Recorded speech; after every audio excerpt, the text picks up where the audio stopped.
Hi, thank you for joining us today on the VSC podcast. My name is Olivia, and I'm the Community Prevention Manager for the Victim Service Center of Central Florida, where we provide free therapy, support, and advocacy for victims of sexual assault, violent crimes, and traumatic circumstances.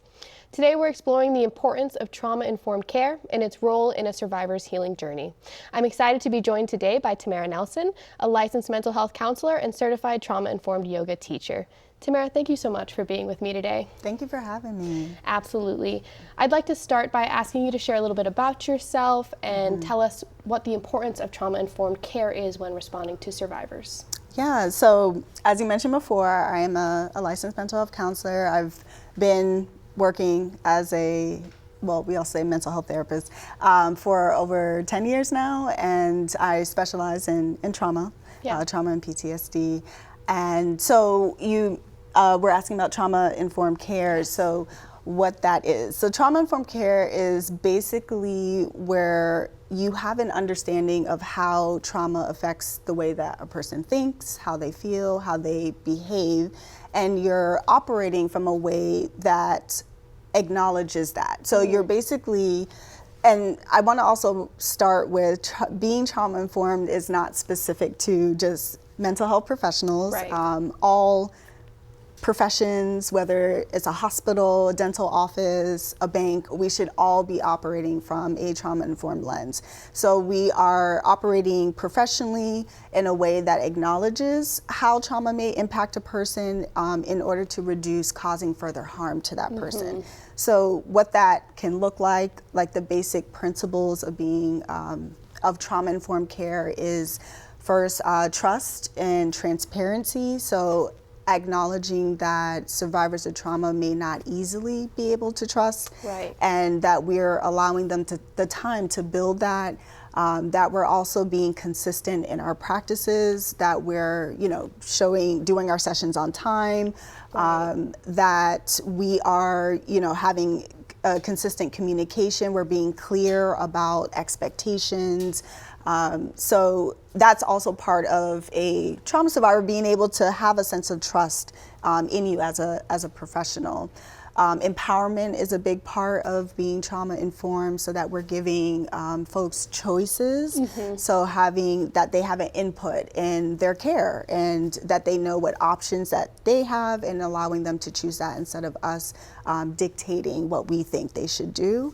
Other part of being trauma-informed is also operating from a anti-oppressive, in a multicultural lens. Right. So recognizing that trauma can impact folks differently who are coming from diverse backgrounds, or different intersecting identities, and that someone's identities can also affect their access to care, what healing looks like for them. So we want to acknowledge that it's not a one-size-fits-all solution to healing.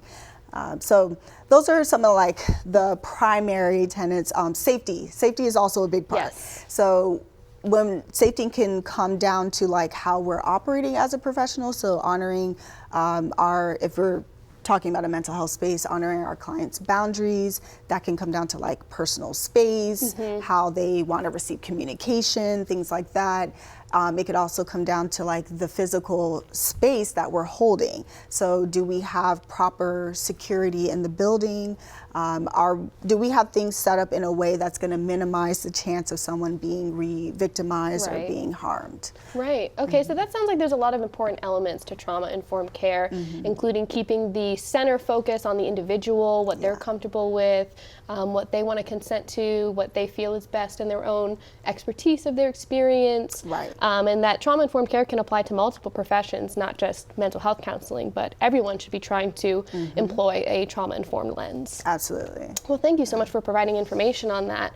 I want to know a little bit more about how you found yourself incorporating yoga and trauma-informed yoga into your practice as a mental health counselor. Yeah, I love that question. So I've been practicing yoga since 2012. So even before I became a therapist, I've been practicing yoga. Movement in general has been a huge part of my life since childhood. I was involved in dance, multiple sports, and so it's been a huge benefit to my own mental health and my own healing. And so the transition from being a practitioner of yoga to being an instructor happened in 2020. So during the pandemic, and I think that was a big shift for a lot of us. Definitely. And just seeing how the pandemic was affecting people, not just physically, but mental health wise. And then also a lot of the events that were happening during that year or during the pandemic, outside of just COVID itself. Right. It was affecting me, and then also affecting my community and other communities. And so I just had this shift where I'm like, okay, I've been doing this for a long time. People have been telling me all my life, like, hey, you should be a yoga teacher. Or people just assumed I was a yoga teacher. And I never saw myself doing that. I never saw yoga teachers who looked like me. So it never occurred to me that I could be that. And so I found a yoga instructor who provided like the training, the certification, and who looked like me. And so I decided to take the class and got the certification. And then I started to do, from there, more research into the benefits of yoga, how it supports mental health, and how it supports survivors of trauma and PTSD, because that was my clinical specialty. And so once I got that information, then I started to think, okay, well, how can I incorporate this in what I'm already doing? Right. So that was when I came up with the idea for the Healing Through Movement group, which I know we'll talk more about. Yes. So I sat down and created this whole layout. I did an additional certification to become certified as a trauma-informed yoga teacher, and not just a general certification as a yoga teacher. And that's when I got more insight into how I can incorporate this in a mental health space. Awesome. So it sounds like you had a personal history of healing and enjoying movement and dance and yoga, and then moving through into mental health counseling, finding a good way to kind of incorporate those two things together to support other people and to support people in your community, and just overall have a more maybe comprehensive or holistic approach to the survivor's healing journey, which is awesome. Not everybody heals in the same way or responds to things the same. You mentioned that you wanted to get that trauma-informed certification to add into your yoga skills. What are some of the differences between trauma-informed yoga practices and the traditional approach that people might be more familiar with? Right.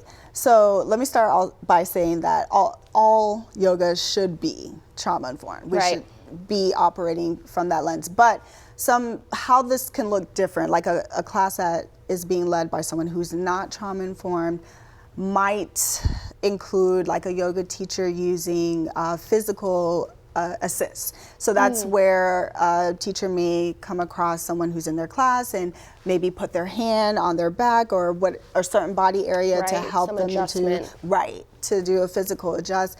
And so how that would look different in a trauma-informed yoga class, the instructor would either not use physical adjusts, and they would just demonstrate to show how a pose or posture is done, or they're going to ask for consent. Right. So that can look like using consent cards, where I've seen that in classes where they'll pass those out, and a student can decide, flip on either side whether they want it. What they're comfortable with there. Exactly. So it sounds like, again, that trauma-informed yoga approach is taking into consideration the individual, what they're comfortable with, and how they can be respectful of that. Exactly. Awesome. Well, Tamara, thank you so much for being today. We're going to have you on our next segment as well to talk a little bit more about this, but thank you for your time on sharing this. Up next, we'll be learning more from Tamara about trauma-informed yoga, so please stay tuned.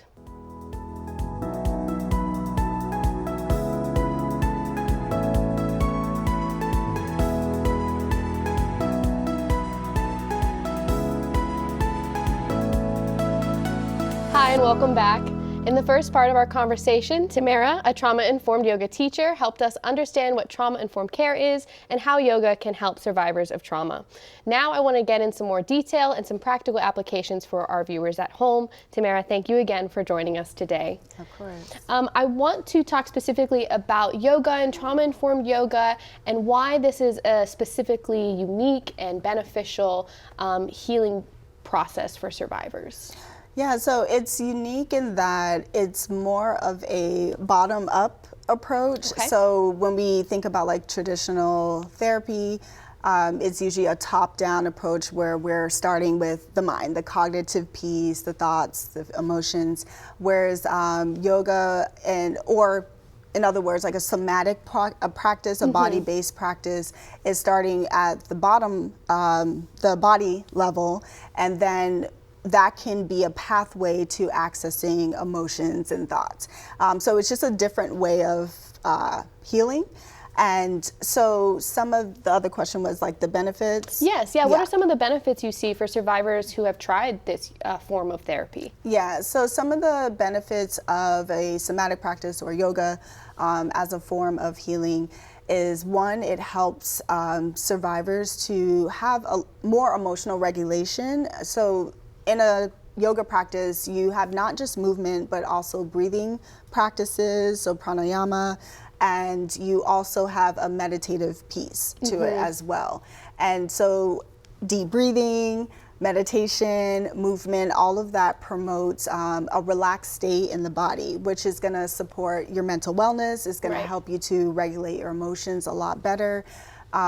It also helps with the mind and body connection. So as you're going through that practice of breathing and movement at the same time, it makes you more aware of your body and what you're feeling, your environment, and that's increasing that connection. And as something that's very common with specifically with sexual assault survivors is there can be that disconnect between the body, or a lot of discomfort or like physical pain that is coming from the trauma that they experience. And so yoga can help them kind of reground into their body, build a sense of safety within themselves. Wow, so it sounds like it's a really unique practice for them that involves multiple elements and helps them feel more comfortable, more at peace, possibly working on the mindfulness element, and reconnecting with their bodies some, throughout that process. What are some of the specific benefits that you've seen for survivors who are coming through that might encourage those who are on the fence about trying a new form of therapy such as yoga? Yeah, so some of the benefits I've seen from the group that I've been running, and I've been doing the Healing Through Movement group for about 2 years now. Okay. And so we pass out surveys at the beginning, a pre and post survey where the group members can rate like the level of connection that they feel to themselves and to others, and their ability to cope with certain symptoms and things of that nature. And so in the post survey, we always see a dramatic improvement from the pre-survey. And most of the time it's like 100% improvement in all of the areas on the survey. And so some of the comments and feedback that we've gotten from group members is that, they feel a whole lot more peaceful. They feel their mood is improved. Can never forget a group member that shared with me that attending after a class that was the first time that their mind felt still. And that was like profound, like to hear. And we have a very consistent base of group attendees that have started from the very beginning that continue to come, which shows that they're getting something from this. So a lot of it is just being able to have a moment, even if it's just an hour and a half in their life, in a month, where they're still and they're in a restful state and they feel good in their bodies and they feel connected to the other people in the room too. There's a lot of power with movement and moving with others in the same space. So they're getting that social support, they're getting the physical and mental health benefits of yoga. Awesome. So you've seen some really positive feedback from the people who have gone through this process, and that group element, that community piece of healing and working with survivors is such an important aspect of it. To know you're not alone, right, is so important. And you're right, even if it is just that 1 hour out of the month, someone knows that they can go and have a reprieve and reconnect with themselves. It's such an awesome opportunity. So you mentioned our Healing Through Movement support group. Can you share a little bit more about that and let the audience know how they can connect with us to get more information about that? Absolutely. So the Healing Through Movement group is once a month, so it's every third Thursday of the month, and it's in the evenings, 7:30 p.m. The group is held at a donated space, Peaceful Peacock, Orlando. So definitely want to shout them out. And they are also a trauma-informed yoga studio. So if anyone wants a regular yoga practice, highly recommend checking them out at peacefulpeacockorlando.com. Awesome. And so the group, the basic layout, we always start with a little bit of self-reflection. So I always have a different theme every group. And the attendees will come in, they have like about 15 minutes to kind of sit and write their responses to the reflection questions. And then when we start the group members introduce themselves and they will share, if they want to, they can share responses to the questions. The whole purpose of the reflection questions is also to promote learning like coping tools from each other. So the themes are always focused on some level of like healing or coping. Right, and you get to learn from the other participants in the class. That sounds awesome. I'm so glad that we have that opportunity for people to come and try and find new avenues for their own healing journey. Right. You mentioned that in addition to this movement element and this mindfulness piece, that there's some breath work involved that might help individuals feel more calm or more at ease. Would you be able to walk us through maybe a simple breathing exercise that our viewers could try at home? Sure, yeah. So wherever you are right now, just finding a comfortable placement, and we can do that together. As you're seated, just loosening your muscles in your body. So if you notice tension somewhere, just dropping the shoulders, relaxing the facial muscles, and then we'll just do a few deep breaths together. So start with taking a deep breath in through the nose, and you should feel your stomach expand like a balloon. Holding the breath for a few seconds, and then slowly exhaling through the mouth. As you exhale, just noticing the seat, the chair beneath you, or the ground beneath you if you're laying down. Taking another big deep breath in, holding the breath, and slowly exhale. And then we'll take one more big deep breath in, holding the breath, and slowly exhale. And that's just a short example of a breathing practice. I feel calmer already. So just 3 deep breaths, breathing in through the nose, out through the mouth, holding it for a few seconds, noticing the way that your body feels, noticing maybe, the ground beneath you, the chair beneath you, that type of thing.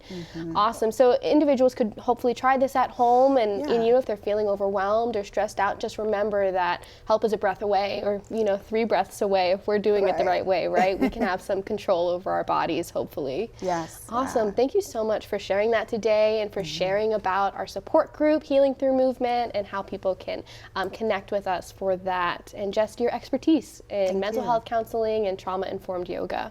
Thank you. Absolutely. I hope our viewers today feel empowered to try these practices and to explore yoga as part of their healing process. Up next, I'll be joined by one of VSC's victim advocates and crisis counselors, Tish Olasande, to learn more about what a trauma-informed crisis response looks like, and stay tuned.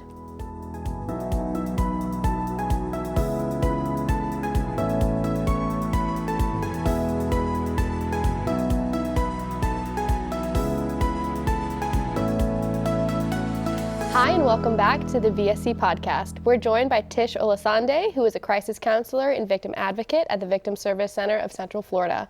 Tish, thank you so much for being with us today. I really appreciate you spending time and sharing about your expertise. Of course. Thank you for having me. Absolutely. Would you mind sharing with our viewers a little bit about who you are and what you do at the VSC? Absolutely. My name is Tish, as you said, Tish Olasande. I am with the Victim Service Center. I am originally from Minneapolis, Minnesota. I started this journey with victim survivors about 13 years ago. I started at the Sexual Violence Center in the Twin Cities metro area, and then eventually moved to Florida and started with VSC. Awesome, awesome. So can you tell us a little bit about what you do in your role as a victim advocate and a crisis counselor, and why that position is so important when we respond to survivors of trauma and sexual trauma? Absolutely.